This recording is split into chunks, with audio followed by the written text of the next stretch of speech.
Welcome back to the deep dive. Today we're tackling a really fascinating patient case. It's quite challenging. Yeah, it definitely sounds like. Imagine this constant dizziness, like a drunkenness sensation when walking, or even just swaying while standing still. Mm, that's debilitating.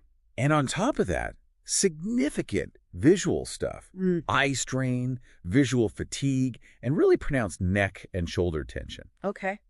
So our mission today is to kind of unpack this really intricate web connecting all these things, physiological and psychological. We want to uncover the links. Exactly. And, it's striking how often symptoms like these are seen as separate issues, Right. but usually they're part of a bigger story about how the body's trying and maybe struggling to stay balanced. That makes sense. So let's start with the visual side. It seems huge here. Things like instant dizziness, visual confusion from screens, sensitivity to light, Yeah. and even visual vertigo from motion. What's going on there? Is the brain just getting scrambled signals? Well, yeah, essentially. It points towards what we call sensory integration dysfunction. Okay. Your brain's juggling inputs from your eyes, your inner ear, the vestibular system, right? Hey. And proprioception, which is your body's sense of position. Mm-hmm. When those signals don't match up, you get confusion, dizziness.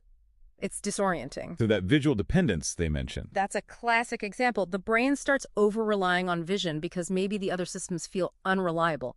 But then you become super sensitive to visual triggers. Okay, got it. And then there's the physical tension aspect. Restricted neck rotation, pressure at the base of the skull, especially looking down, and just tension everywhere, shoulders, neck, sides. Right. How does that specifically mess with balance?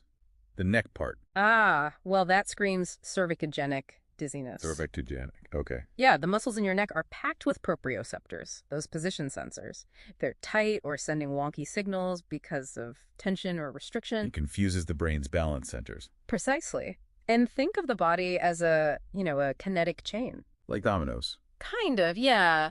Issues lower down, maybe tight hip flexors, or that slouched posture mentioned, can actually travel up the chain. It increases the strain on the neck, making the dizziness worse. That fits with the patient noticing that a cushion behind the mid-back helped take the load off the neck. Exactly.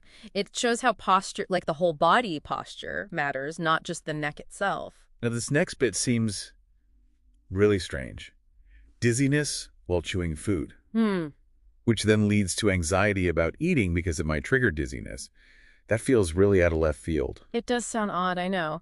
But there's a surprising connection there with the jaw, the temporomandibular joint, or TMJ. The TMJ, how? Well, anatomically, it's right next door to the inner ear. Ah, okay. So jaw dysfunction, muscle tension, inflammation, whatever, can actually interfere mechanically or neurologically with the vestibular system. It might even, in some cases, contribute to dislodging those little inner ear crystals that cause BPPV, that intense spinning vertigo. Wow. And then you layer on the dizzy, anxious cycle. Right, the feedback loop. Yeah. Feeling dizzy makes you anxious, understandably. But the anxiety itself, the fight or flight response, maybe changes in breathing, more muscle tension that can physiologically amplify the dizziness. Oh, sounds like a vicious cycle. It really can be. It feeds itself. So what about the things that did seem to help, even temporarily? Like grounding and balance exercises, Yep. one-leg stands, and those VOR by one exercises. Oh, okay, yeah. Those are actually really important clues. They're not just temporary fixes. Oh, how so? Well, the fact that grounding and balance work helps suggest the brain can respond to proprioceptive retraining. It can relearn body position sense. Okay.